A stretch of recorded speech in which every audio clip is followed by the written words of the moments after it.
KPBS On Demand is supported by Markel Design and Remodeling, helping homeowners with their home remodeling needs. From ADUs to kitchen remodels, room additions, and custom homes, Markel Design and Remodeling can help homeowners design and build their dream homes. More at trustyourhometous.com. This week on Roundtable, we're less than a month from the election, and one of the biggest issues is public safety. We'll dive into the race to pick a new sheriff and the challenges ahead for whoever wins the job. I'm Claire Tregesser, and this is Roundtable.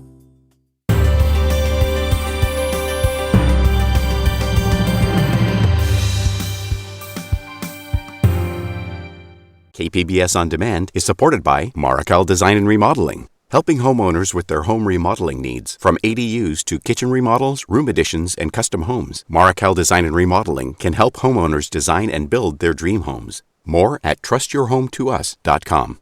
This week, we're going to dive into the decisions we're making about law enforcement in the November 8th general election. Mainly, who should be San Diego County's first new sheriff in nearly a decade? We'll talk with Kelly Davis from the Union Tribune and Jesse Marks from Voice of San Diego. They're two of our local reporters who have covered the issues around this race extensively. But we're going to start with you, the voters, and how you're staying informed this cycle. We have our digital editor at KPBS, Elma Gonzalez Lima Brando. She's a big part of what you see at kpbs.org. And hello, Elma, welcome. Hi, thank you for having me. So the starting point for all things election is the KPBS Voter Hub. What will people find there? Well, the Voter Hub has a virtual personalized sample ballot in partnership with Voters Edge with information on the candidates and who supports them. You can fill out this ballot and save it on your computer or even print it to use it when filling out the real ballot. And you can also find tools on how to track your ballot and how to register to vote if you haven't already. The Voter Hub also has polling and ballot drop-off locations, reporting and explainers on candidates and issues from the KPBS newsroom, a local candidate matcher quiz, and of course, live results on election night. And just like in the primary, we've got all of those things in Spanish as well in our Guía Electoral. And so that's obviously a lot. Is there a particular race or ballot measure that seems to be driving interest so far? Well, based on the data that I've seen, our users are gravitating toward the state propositions and local measures explainers we have on the site. I've heard from voters that these ballot items tend to be confusing, and this year we're offering some explainers that you can read or watch to feel more confident about what you're voting on. And as you mentioned, for those who are undecided, the KPBS Voter Hub has a quiz to match a user's priorities and interests with local candidates. Can you tell us a little bit more about that? Yeah, so we reached out to the local candidates that will appear on the ballot with a questionnaire on the big issues like housing and law enforcement funding. And we asked them to respond with a yes, no, other, or choose not to respond, as well as a short explanation for each answer. The interactive quiz allows the public to answer some of the same questions we asked the candidates, and once they've completed the quiz, they can explore which candidates answered in the same way that they did. It's kind of like helping the voters out with figuring out which candidates align with them the most on the issues that matter to them. And also, as you mentioned, we had the KPBS Voter Hub during the June primary with a Spanish version, and obviously we're offering that again as well. For the November election. What have you learned from the KPBS Spanish-speaking audience as we work to produce more Spanish language content? The most interesting thing we learned was that the top story with this audience was our how to vote story, with information on how to register, how to submit your ballot, where, etc. And so what we did this time around was produced more of those FAQ stories for the audience. We have a story on how to vote if you're living abroad, for those folks who may be living in Tijuana and want to vote. We have how to vote when you don't have an address or are experiencing homelessness. And we also have how to vote in jail or if you have a record. So all of those stories are on our website in English and Spanish. Now, looking ahead to election night, KPBS will have special coverage online, including a live webcast. What's the plan as we watch the results come in? Well, think of it as a watch party kind of situation. We'll be on Facebook, YouTube, and on our website with live discussion and reaction to the results as they come in. We have the great Amita Sharma from our newsroom along with an expert panel kind of talking about the key issues this election. And what's really cool is that the audience will be able to participate in the conversation by submitting comments and questions live. And that live virtual conversation will happen on election night, on our website, again, on kpbs.org, and of course, YouTube and Facebook. And then is there anything else you'd like to plug with the KPBS Voter Hub or any of our digital content in the days coming up? Well, I would add that if you have any questions about any of the candidates or measures on the ballot, or perhaps questions about the voting process, you can actually submit that question to us at kpbs.org/voterhub or in Spanish at kpbs.org/guía and we'll try to answer it in our reporting. And we've been speaking with KPBS digital editor Elma Gonzalez Lima Brandau. To get to the Voter Hub, just click the link on our homepage, kpbs.org. And thank you so much, Elma. Thank you.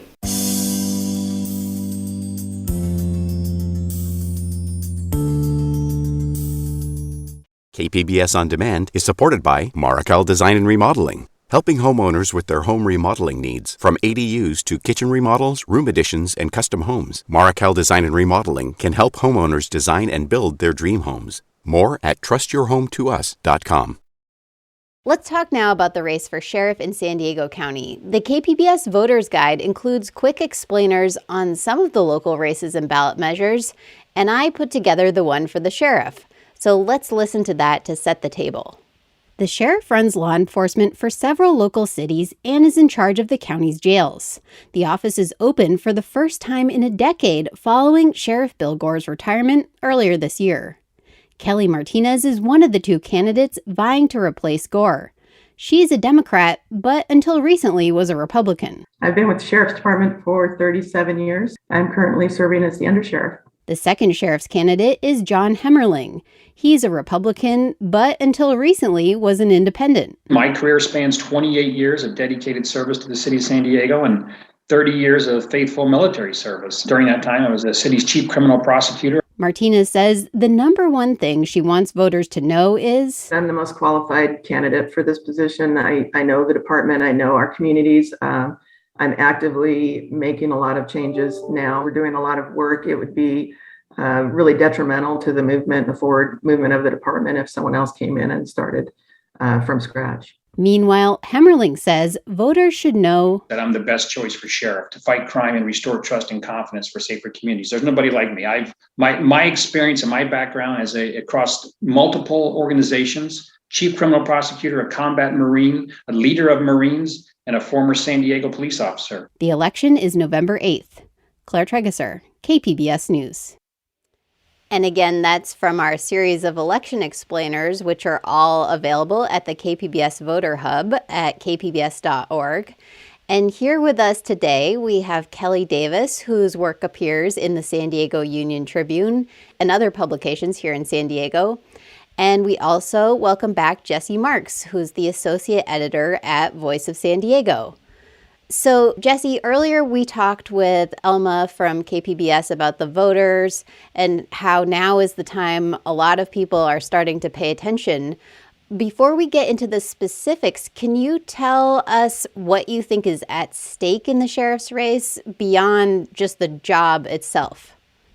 Yeah, I think there's a lot that's at stake. And it certainly, as the video before this pointed out, if you take a step back and look at what the Sheriff's Department actually does, it's huge in its size and its scope. It's got more than $1 billion budget. It functions fairly independently of the county structure, employs roughly 4,700 people, many of whom are armed, many of whom are sanctioned to use force, even excessive and deadly force under certain circumstances. And that leads every single year to millions of dollars being paid out in settlements related to civil rights type cases.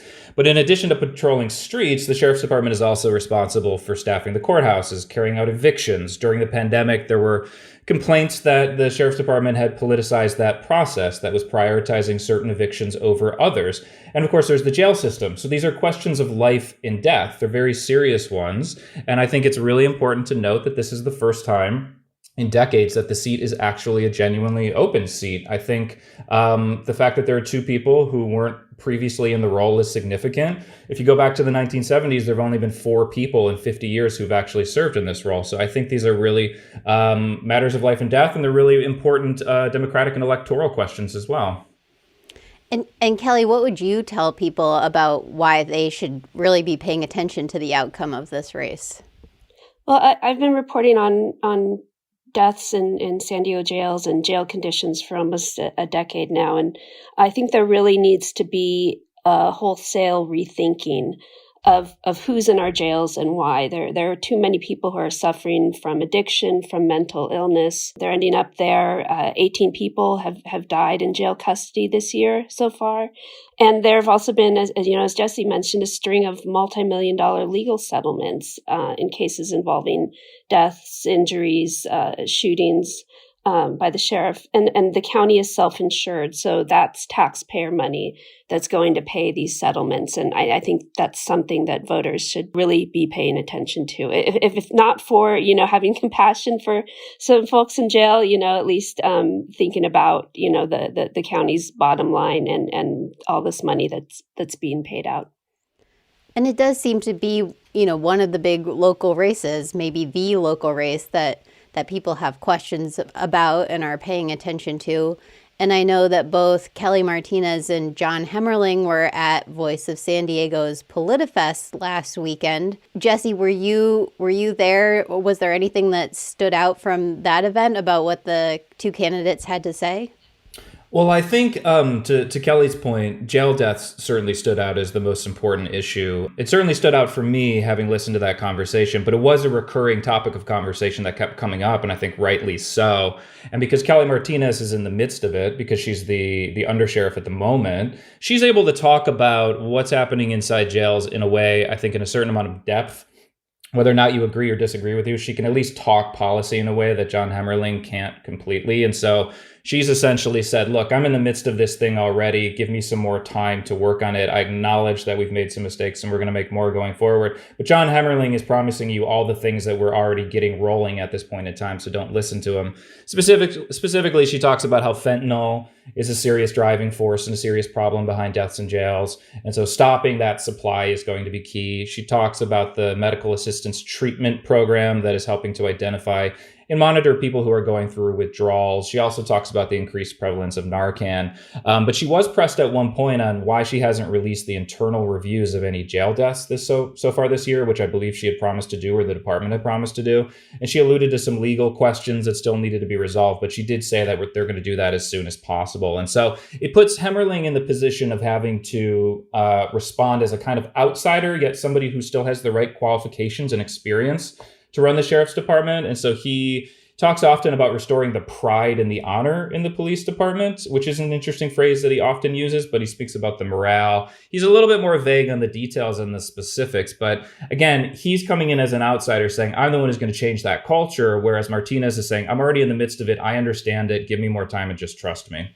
Another thing that came up at that debate, and again is being discussed on the front page of the Union Tribune on Thursday, is about how crime is up. And, I think that there are questions about whether that's actually true. The headline from the newspaper says violent crime is up locally, and it's referring to a Sandag report showing a 2% increase over last year, while other types of crime are down. So if there's this perception of rising crime or homelessness, then, it seems like there's discussion about these quality of life issues. Is that weighing on voters in these final weeks? And maybe let's start with Jesse on that. Yeah, I think first and foremost, crime rates are really complex, and to a degree, they're subjective, even though we tend to talk about them in these hard numbers.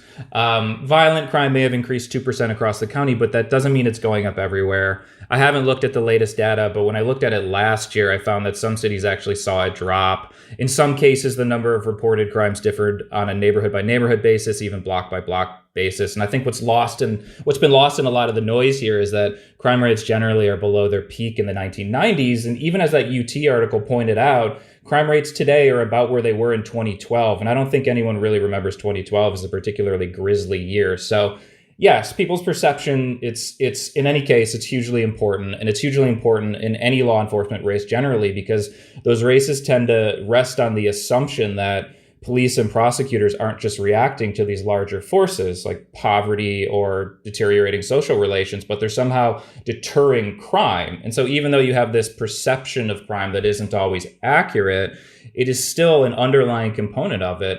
But that said, I do think that the two candidates haven't emerged, either of them, as like the caricature of the old school tough on crime sheriff who we're used to seeing. But that could change in the next couple of weeks. I'm not sure. So, Kelly, do you have any thoughts? I completely agree with Jesse. The Sandag study released yesterday said the headline was violent crime is up. Then you read it and it's up by 2% the first 6 months of the year. And, stats folks always say you want to look at a lot of data, not just, just a snapshot, because a snapshot's not always going to give you the full picture. But voters are going to focus on that headline, and if next door is any, kind of taking the temperature of voters, crime, everyone thinks crime is up. That's the perception. So I think the candidates, they're going to have to walk a fine line. We might see more tough on crime talk. But, like I mentioned, addiction, mental illness, huge issues, big factors in who's arrested, who ends up in jail. And that's, that makes policing and the sheriff's department budget very large. I think there needs to be more diversion programs. And, we'd like to hear candidates talk about those sorts of things. But yeah, voters are very focused on crime rates. And it wouldn't surprise me at all if that starts creeping in as more of an issue as we head into Election Day. I actually just remembered, Kelly, I thought you brought up a good point. Hemmerling did bring up diversion programs at PolitiFest because he was asked in the broader context of how do you reduce jail deaths? And he said, well, one way to reduce it is to have fewer people going into jails to begin with. And so I'm reminded he did bring that up. Yeah, that's something I've heard him talk about a few times as well. And we've touched on this already a little bit, but one of the other big issues, Kelly, that we've talked about with you is the record number of deaths at local jails this year.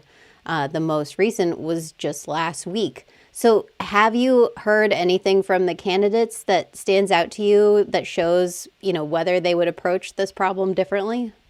Yeah, so at a candidates forum, I think it was last week, John Hemmerling mentioned using blockchain to reform the jails. And I heard that and I'm like, what are you talking about? And the easiest way to describe blockchain is it's a way to store information. And so I reached out to Hemmerling to find out a little bit more about this plan. And he sent me back a very detailed email. He said he's been researching how blockchain can, quote, better safeguard the jail population and reduce recidivism.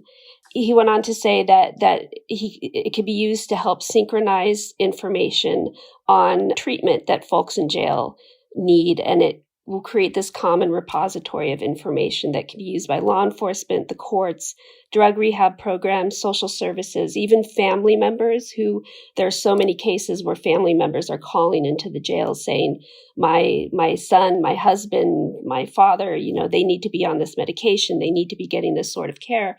And they're ignored. But with this proposal, this blockchain kind of information keeping scheme that John Hemmerling's proposing, family members could provide input on treatment plans.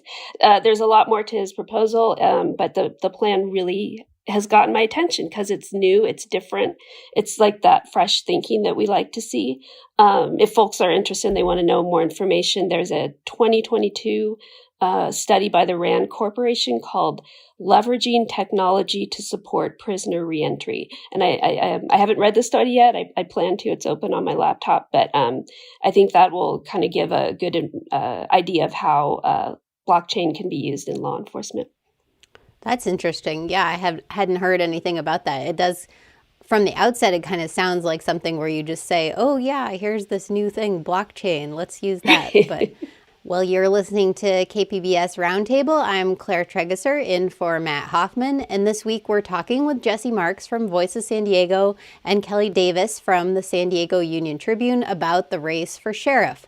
And ballots are already mailed to voters for the November 8th general election.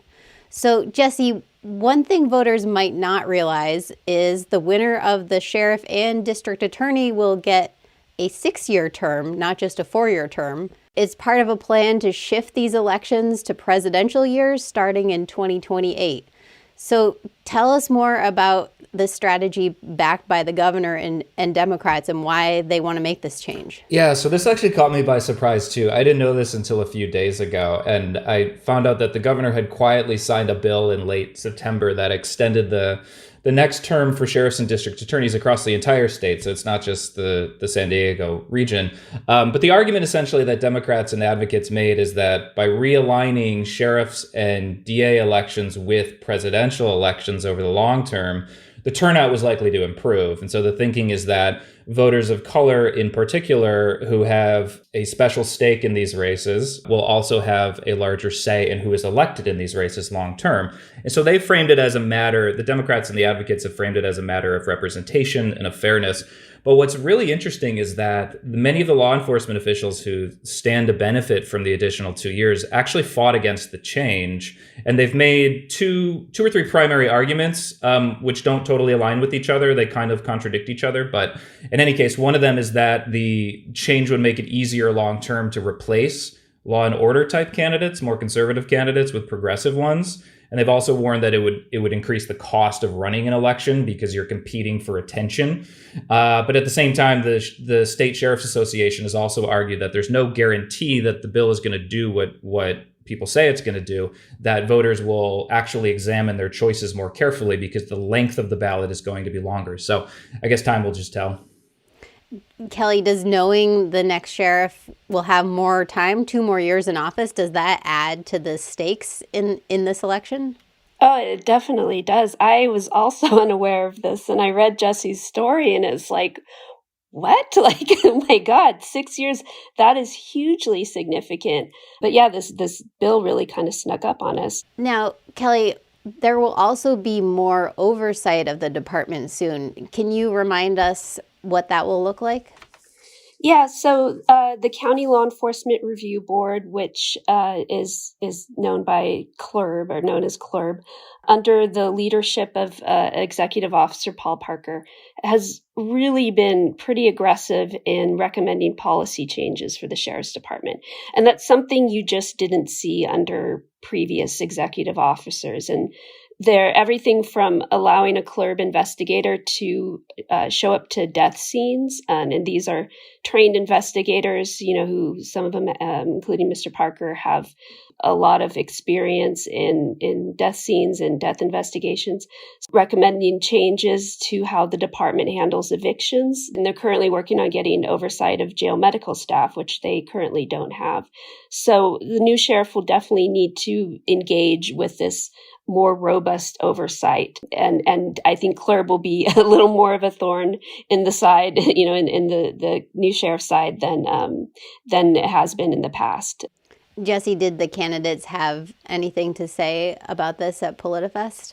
Not a whole lot, unfortunately. I was waiting for that question. So they didn't talk specifically about CLRB or these types of oversights. They did talk more generally about how bias in policing shouldn't be tolerated and needed to be investigated to keep the confidence in the department. And so it's always like back to this question of legitimacy and authority in the eyes of the public, rather than speak about systemic bias or systemic abuse in any specific way. They said, look, these things have to be treated on a case-by-case basis. So you can take that for what it's worth. Hemmerling specifically talked about training deputies on de-escalation tactics. And Martinez also acknowledged that people of color make up a disproportionate number of those in the jail population, but that's about as far as it went. Now, this isn't the only law enforcement office on the ballot. Summer Stephan is running again for district attorney, and she is unopposed, which was a surprise to me and, may have been to other people as well. So, Kelly, starting with you, what is your reaction to the fact that such an important office like that is going uncontested?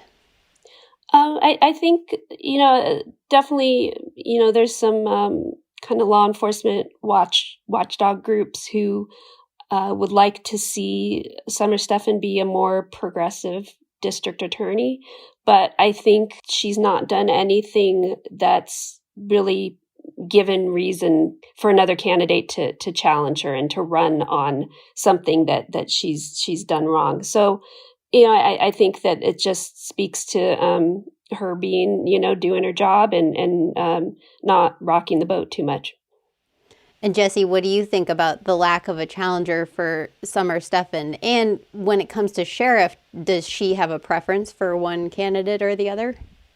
Yeah, I agree with what Kelly said a second ago. I think that there are some criticisms of Stephan that are completely fair. I think she's waged some policy battles that people have rightly criticized. For instance, she's fought back against resentencing of felony murder cases. She's essentially tried to keep people in prison for life without the possibility of parole who didn't actually pull the trigger. But at the same time, she's gotten in front of quite a bit of criticism. She removed hundreds of people from the gang injunction list.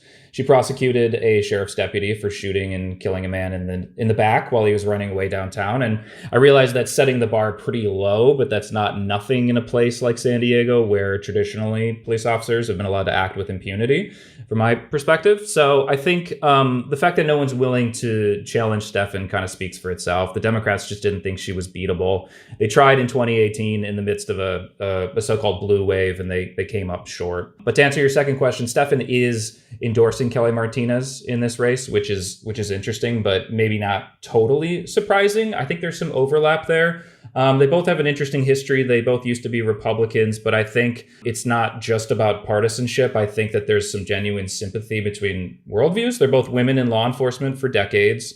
Martinez has also kind of positioned herself, like I said before, as this person who knows the department inside and out. And so she often uses words like stability and experience. And I think you can certainly hear that echoed in the way that Stephan talks about herself.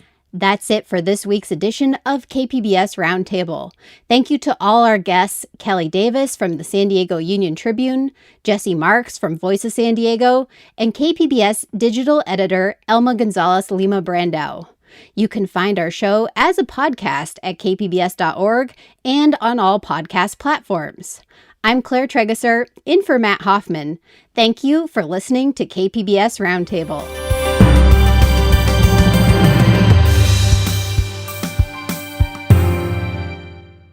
KPBS On Demand is supported by Markel Design and Remodeling, helping homeowners with their home remodeling needs. From ADUs to kitchen remodels, room additions, and custom homes, Markel Design and Remodeling can help homeowners design and build their dream homes. More at trustyourhometous.com.